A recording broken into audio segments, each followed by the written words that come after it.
Hi grade 12s. Today we are going to do a practical lesson and we are going to be using word processing. We are going to look at creating a bookmark.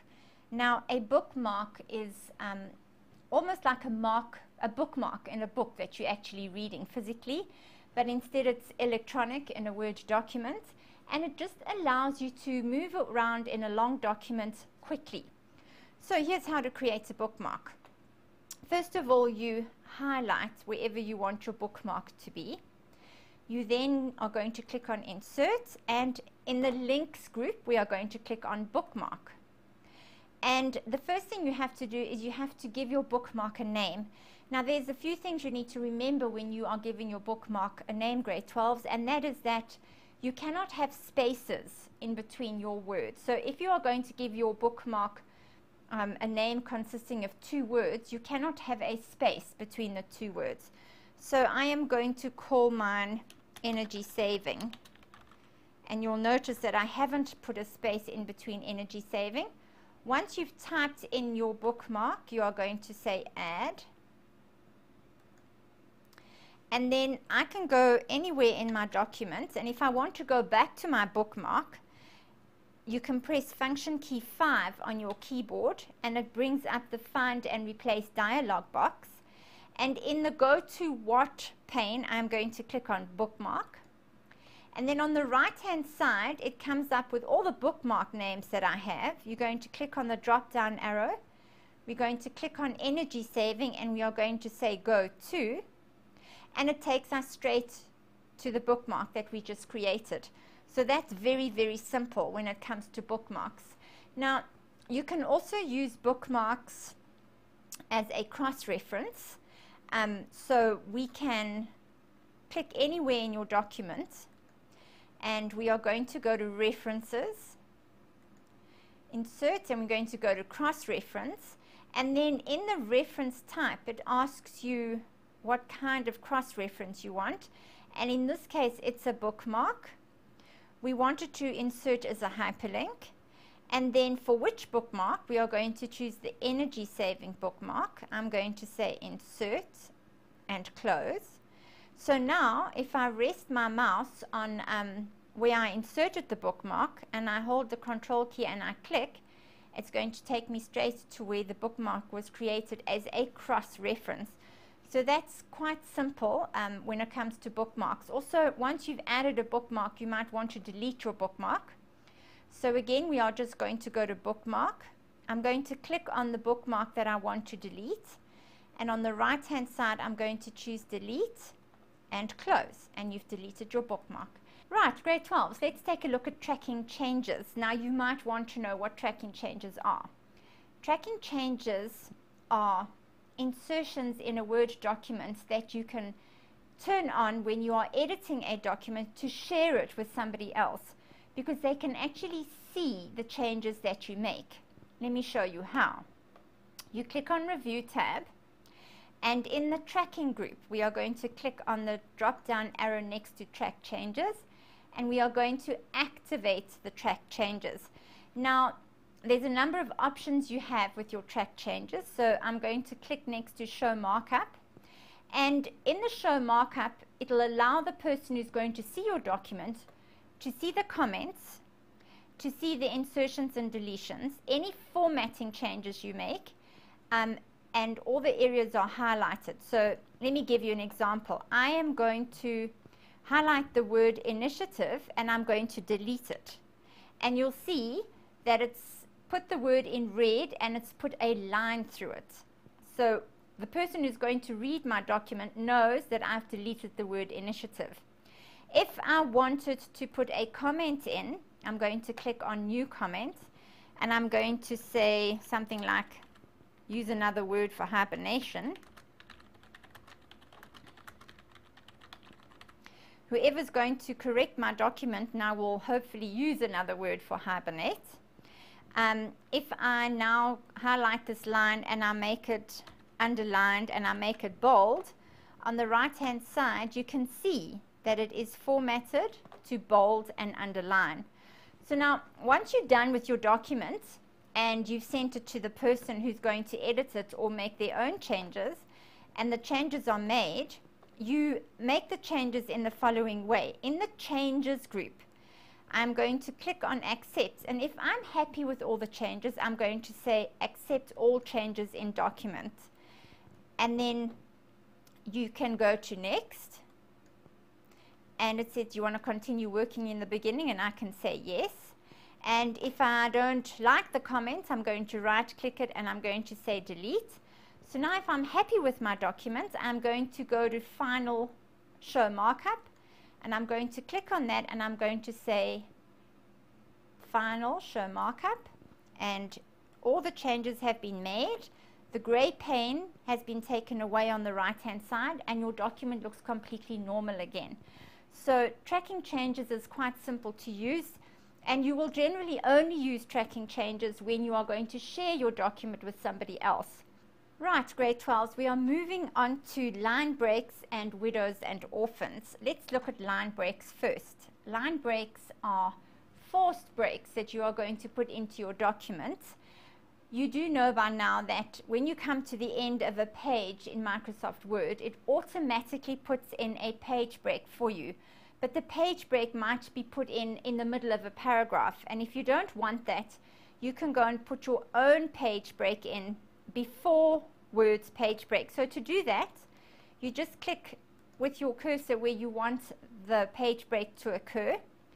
In the page layout tab, we are going to go to the page setup group, and I'm going to click on the arrow next to breaks, and I am going to choose a page break, and you will see that Word has put a page break in for me. Now it works in a similar way when you want to do columns. Say for instance you have inserted 2 columns, and you want a particular heading to start at the top of the second column. Then all you need to do is go to breaks, and you are going to use a column break in that case. So that's basically breaks, but something that I mentioned earlier that we were going to look at is called widows and orphans. Now you might wonder, what is a widow and an orphan? What it does is it is a feature in Word that allows you to keep lines or paragraphs together. And you will find that in paragraph in the home tab. So we're going to click on the arrow for paragraph, and in the line and page breaks, it shows you widow and orphan control, keep with next, keep lines together, or page break before. So if you wanted to keep a whole paragraph together, you would highlight the paragraph and you would choose keep lines together. It's as simple as that, grade 12s.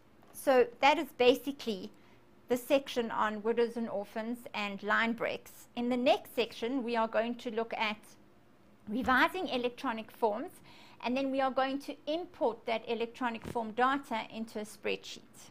Okay, grade 12s, we're going to take a look at revising electronic forms. So remember, when you do an electronic form, the first thing you need to do is make sure that you have the developer tab available. If you don't have the developer tab available, this is how you get it. You are going to click on File, you are going to go to Options, and then you are going to click on Customize Ribbon, and on the right hand side under Customize Ribbon, you are going to look until you find Developer. You're going to tick the developer box and you are going to say OK, and then your developer tab will appear on your ribbon. Now grade 12s, in the developer tab you have to go to your controls group, okay, and in your controls group you have a little toolbox over here. You're going to click on the drop down arrow, and when you are using forms, we are only going to deal with the top half of the toolbox, and that is the legacy forms. In the legacy forms, we are going to work with text fields. We are also going to work with checkboxes and drop down fields. So I've created a form very quickly for you, but I'll show you how I created it. So if we want to insert a text field next to name, remember it's the developer tab, the controls group. I'm going to click on the arrow next to the tools, and I'm going to go to my text form field, and it puts a little gray bar in, and that is your field. Now you can actually go and format that field. So I'm going to right click on the field and I'm going to go to properties. And in the text form field dialog box, you have an option of changing the data type of your text. So we can make it number, date, calculation, or regular text. You can choose how long or how short you want your text to be. We can make our name 30. And then you have an option of how you want to format your text, whether you want it to be typed in uppercase, lowercase, first capital, or title case. So just to show you, I'm going to click on uppercase and I'm going to say OK. So now how did we insert a checkbox? Let me show you how we inserted a checkbox. You click where you want your checkbox to be inserted. I'm going back to the legacy tools and I'm going to click on the checkbox form field. Now you can also format your text box. So I'm going to right click and I'm going to go to properties. Now the way to format it is that you can change the size, and then you can also decide whether you want it checked or not checked. So just as an example, I'm going to click on checked and say OK. So now every time someone fills in this form, you'll see that this text box will be checked. So now the next thing we're going to look at is a drop-down form field. And what that does is it gives the person who's filling in your form a choice or a list to choose from. So I'm going back to my legacy tools. I'm going to click on my drop-down list. I've got to go back to properties if I want to add anything. And then where it says drop down item is where you are going to type in the things that the user is going to choose from. So I'm going to say red, then you click on add, blue, green, yellow, and once we've locked the form, you'll be able to make a choice. So now as your form stands, grade 12s, you cannot fill in your form. In order to fill in your form, you have to lock the form. So to do that, you need to go to review, and then in the protect group, you are going to click on restrict editing. And in the editing restrictions, we are only going to choose for filling in forms. And then you are going to say yes, start enforcing protection. It's going to ask you for a password, but please don't type in a password in case you forget it. So I'm going to leave my password blank, and I'm going to say OK. So now I can go ahead and I can fill in my form. And you just use your tab key to go from one to the next. And you'll see our drop-down list gives me an arrow and it gives me an option to choose whatever color I like. Okay, grade 12s. We've done our forms. We are now going to use the data in the form and we are going to import it to an Excel spreadsheet. But before you do that, there's a few steps you have to take note of. I have opened a form that has been completed. So now you have to prepare your form to be exported or imported into Excel. And we do this by doing the following. You're going to click on File, and we are going to go to Options. And in Options, we are going to click on Advanced. Then you're going to scroll down in your Advanced dialog box until you find the Saving option.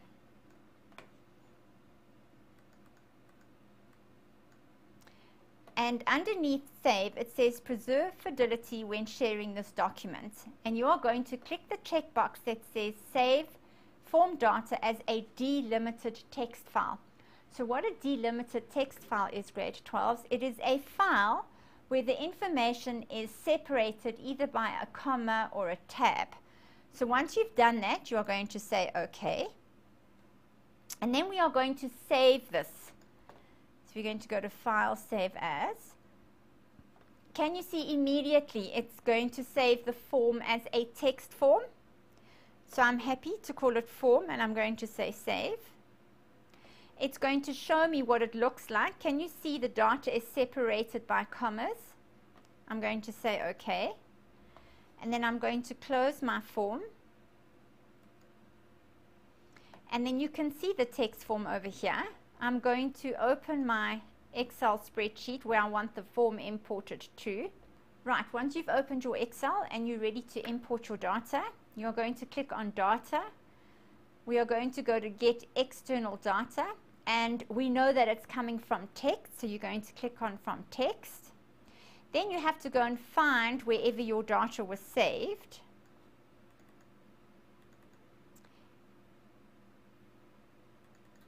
You're going to click on the form and you're going to say import, and it's going to tell you that choose the file type that best describes your data, and in this case it's delimited because they are separated with commas. You're going to say next, and you're going to say next and then finish, and it asks you where do you want to put it, and you're going to say okay, and it's inserted your information into your spreadsheet. So grade 12s, not only do you have the option of inserting your data into a spreadsheet, but it works exactly the same way when you insert it into a Word document. Right, grade 12s, let's look at a mail merge. What is a mail merge? A mail merge is bringing together a list of addresses or other sort of data together with a Word document where you can send it out in bulk. For instance, I could send out one letter to 100 people telling them about a new product if I was a company. So now a mail merge consists of two sources. The first source is your main document, and your main document is either letters or labels or envelopes or an email, and then your second source is the data source, and that is something like a contact list. So where do we find mail merge? Mail merge is in the mailings tab and the mailing ribbon, and then there are basically only 5 mail merge commands, so 5 steps that you've got to follow to do a mail merge. The first is starting your mail merge, so you're going to decide what sort of main document you're going to have. The second one is where you select your recipients, whether it be a contact list, etc. The third one is where you are going to insert your fields. So what are you going to use in your main document, like names, surnames, addresses. Then you're going to look at what your letter will look like, and then you are going to finish the merge. So it's quite simple. Now there are various data sources that you can use. You can use a database, you can use a spreadsheet, you can use a Word table, you can use a text file, or you can use an Outlook contact list. There's just something that you've got to remember if you want to use a spreadsheet and a Word table, grade 12s, is that if you are using your spreadsheet, the very first row has to contain the data for your fields, and the same works for your Words table, and it's got to be the first thing in your Word document. So let's go and put this into practice. Okay, I have a letter that I'm going to use to merge with a database contact list. So I am going to go and I'm going to start my mail merge. So I'm going to click on mailings. I'm going to go to start mail merge, and we want to have letters. Okay, the next thing is we are going to select our recipients, and in this case it is an existing list. So now you've got to go and find where your existing list is, so where you've saved your database or where you've saved your Excel. So once you've found it, you're going to say open. And now we are ready to move on to our third step, which is inserting our merge fields. So I'm going to click on the drop down arrow next to merge field, and I'm going to choose initial. I'm going to put a space in, and I'm going to choose surname. Then I'm going to even put in the flat number. And that's all I'm going to do for this exercise. So I've put in the fields that I want, and you will notice, grades 12s, that your fields are inserted in triangular brackets. So now that I've put my fields in, remember the next step is to preview the results. So I'm going to click on preview results. So this is what the letters will look like that's going to go out to all the tenants. It's going to go to H. Smith, and H. Smith is in flat number 1. So if you are happy with that, we are going to do the 5th step, and we are going to finish our merge. So you're going to click on the arrow next to finish merge, and you're going to choose edit individual documents. We want it to merge with all the records, and I'm going to say OK. You can see that our database has got 11 records in it because we've got one of 11 pages. And if I scroll down, you can see everybody has got their initials, their surname, and their flat number in. So it makes your work a lot quicker and a lot more efficient by doing the mail merge. And grade 12s, you can even save your main document as it is. But there's just one thing I want to remind you of, is that when you are doing your mail merge, you have to finish it, edit your individual documents, and say, okay, if you don't do that, when an examiner opens your mail merge, they are only going to get this page. So they will only see page 1 of 1 and not the 11 records that you were actually going to merge your database with. So it's just something to keep in mind if you get a mail merge question in your exam paper. Okay, we are going to look at the section on publishing a document. Grade 12s, there are various ways of publishing a document, and it actually means publishing an electronic document in different formats. So you can send a document as an email, attachment, etc. Now, before you can publish a document or save, you have to save your document, okay? And using the save and send option allows you to send your document to a central location. So your document can be shared with other people. And whoever you've shared it with can make changes at the same time to the same document. So you can see that all the changes are being made together. The next option we have, grade 12s, in saving and sharing is saving it to the web. So what happens when you save a document to the web is that it is stored on a web server, and the word processing web application can be used to open the document in your web browser. Then we can save to SharePoint, and what SharePoint is they are libraries that are locations on special types of internet sites. Okay, so if you save in a SharePoint, you can store and control how your files are created, and you can view them, and you can track and manage them.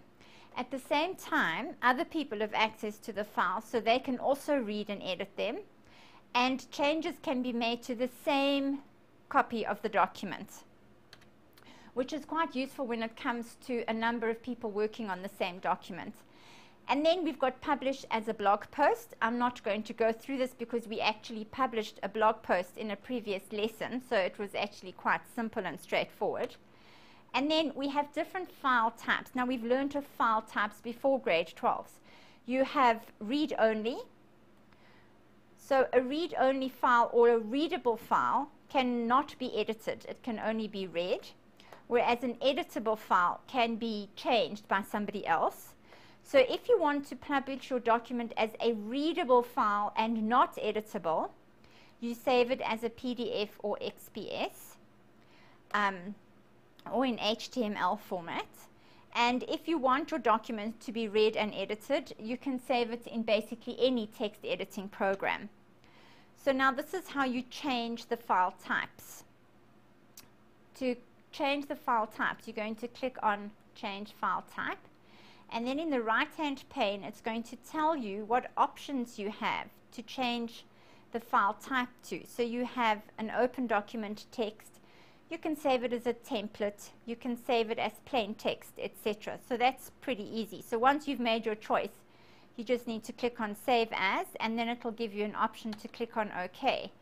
Now, the fixed file formats, remember I said before, if you don't want your file to be edited and only read, then you have to save it as a PDF or an XPS, and then you are going to click on Create PDF or XPS Documents when you save it. And then you also have an option, if you want to save it to the web, to minimize the size of your file, and you're going to use this especially if you are going to print it online. And then once you've decided on your fixed file format, you don't have to publish your whole document. You can actually choose whether you want to do the whole one, a current page, if you've highlighted a certain section in your document, Or say, for instance, you want to only publish page 2 to 4. So it gives you that choice. And once you've made your selection, you are going to click on OK. And then finally, you're going to click on Publish.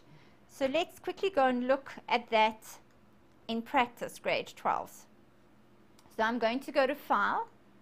And I'm going to, you can see immediately it defaults on Info.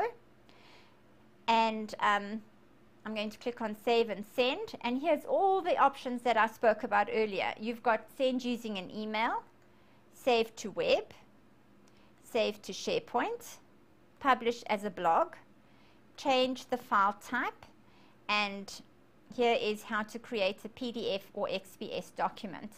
So that's basically how you prepare a document to send. But now, before we can send our documents, you may not want all your personal information or any personal information to go along with your document. What happens when you create a Word document is in the background, Word creates or collects something called metadata. And what metadata is it is personal info like the name of the author, the date the document was published, etc. Now, if you don't want anybody to see that, you can take all of that away. And you do that by going to File and clicking on Info. Then you click on Check for Issues and you choose Inspect Document. And you can see it says, check the document for hidden properties or personal information. So we're going to click on that and it comes up with a list of all the metadata. So for instance, if you don't want anybody to see comments, revisions, etc., you are going to take it off. If you don't want people to see the personal information, you are going to take that off. And once you are done, you can inspect your document and it will come up with the inspection results. And if you are happy, you can say close and then you can send your document. Okay, grade 12s, in this section we are going to focus on aspects in the page layout tab. So what happens in page layout is it allows our document to be created in a more professional way. So I'm just quickly going to look at the ribbons and the groups available in page layout. So in page layout, you have an option of themes. Okay, so you can change the theme of your document to make it more interesting. Okay, you can change the colors and it will change the color of your headings, etc. You have the option of changing margins. You can change your page layout from portrait to landscape. You can change the size of your paper. You can put certain information into columns if that's what you wanted. Okay, you can do breaks and line breaks. So that's basically page setup. The next thing in page layout is page background, and this allows you to put in a watermark if you wanted to. You can change the color of your page if you needed to. You can add page borders if you want to. And then the last thing we're going to look at is the paragraph group. And in the paragraph group, you have the option of whether you want to indent a paragraph. If you want to only indent the first line by a certain amount of percentages, you can change your line spacing and your paragraph spacing. And then lastly, in paragraph, you can go and set tabs. Now, grades 12, these are all ways you can make your document look more professional. And it's a good idea to keep up to date and to practice them, especially if you want your Word reports for your PAT to look professional. And that is the end of our lesson on Microsoft Word for today.